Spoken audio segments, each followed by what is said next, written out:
গতকাল আমার একজন রোগী এসেছিলেন, ওনাকে 1 বছর পরে দেখলাম, আর আমি বলেছিলাম যে 1 বছর পরে আল্ট্রাসাউন্ড করে নিয়ে আসবেন। ওনার পিত্তথলিতে পলিপ ছিল, আর ওই পলিপটা ছিল 3 মিলিমিটার। তো এত ছোট পলিপ হলে আপনাকে অপারেশন করে দিতে হবে? ওনার একটা পলিপ। আমি বলেছি না, 1 বছর পরে আল্ট্রাসাউন্ড করে আসবেন। পলিপের সাইজের কোনো পরিবর্তন হয়নি।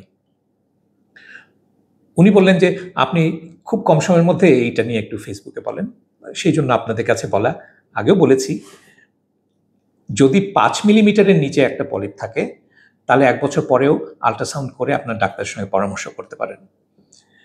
6 থেকে 8-এর মধ্যে যদি থাকে, আমার রোগী যদি চায় আমি অপারেশন করে দিই, আর আমার মতামত হচ্ছে যে এর মধ্যেও আপনার অপারেশন করার প্রয়োজন নেই।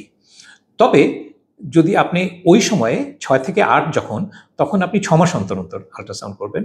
আর যদি দেখেন যে হ্যাঁ, প্রতিনিয়তই বাড়ছে, যখনই করছেন, তখন হয়তো একটা অপারেশন করে নেওয়ার যৌক্তিকতা থাকতে পারে। তবে যদি 9 মিলিমিটার, আমার ক্ষেত্রে 9 মিলিমিটারের বা তারও উপরে হয়, আমি সঙ্গে সঙ্গে রোগীকে অপারেশন করে নিতে বলি। কিন্তু শুধু পলিপের সাইজের উপরেই এই পুরো জিনিসটা ডিপেন্ড করে না। পলিপটা কিভাবে লেগে আছে, পলিপের গোড়াটা কীরকম, এর সঙ্গে গলব্লাডারের ওয়াল বা দেয়ালের কোনো পরিবর্তন আছে কিনা, এই সমস্ত কিছুই ব্যাপার। কিন্তু খুব কম সময়ের মধ্যে শুধু সাইজের উপরে যদি ভিত্তি করে আমাদেরকে কথা বলতে হয়, 5 মিলিমিটারের নিচে থাকলে 1 বছর পরে আল্ট্রাসাউন্ড, 6 থেকে 8 মিলিমিটার হলে 6 মাস পর পর আল্ট্রাসাউন্ড, 9 মিলিমিটার হয়ে গেলে অপারেশন লাগবে। ধন্যবাদ।